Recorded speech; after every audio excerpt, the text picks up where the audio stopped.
Hello mga kaibigan, maligayang pagdating sa aking channel. Ang panahunan na proseso ng diborsyo sa pagitan ni Tagba Buick-Usten at Engin Akurek ay nakakuha ng bagong dimensyon.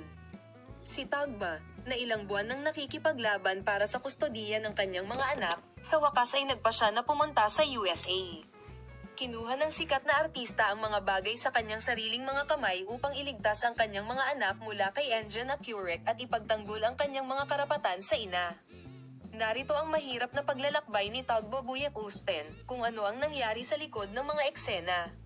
Si Tagba Buick-Usten ay nakaranas ng matinding kalungkutan at kawalan ng pag-asa matapos dalhin ni Engin Akurek ang kanyang mga anak at pumunta sa Amerika.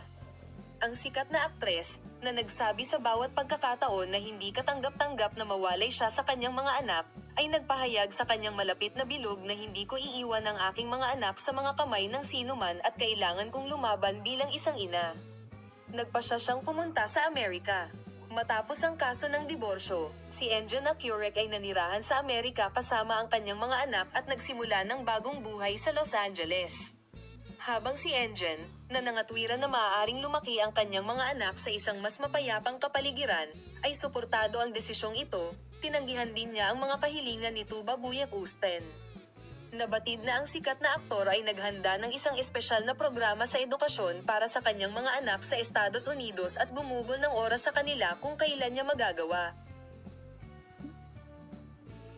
Gayunpaman, hindi nito pinagaan ang reaksyon ni Tagba Buick-Usten. Ang desisyon ni Tagba Buick-Usten na pumunta sa USA ay dumating pagkatapos na ang proseso ay naging mas matagal at mas mahaba. Ipinaliwanag ng sikat na aktor na ang paghihiwalay ng kanyang mga anak sa kanya ay negatibong nakaapekto sa kanya at sa kanilang psikolohiya. Sa kanyang pahayag sa kanyang malapit na bilog, ang kanyang mga anak ay aking lahat. Hindi ko kayang malayo sa kanila. Kaya naman pupunta ako sa USA at ipagtatanggol ang aking karapatan, sabi niya. Naghahanda si Tagba Buick-Usten na magsimula ng legal na laban sa USA para makuha ang kustodiya ng kanyang mga anak. Nakasaad na ang sikat na aktor, na nagpasya na magtrabaho sa isang kilalang American law firm sa prosesong ito, ay kumilos matapos ang kanyang mga paghahanda.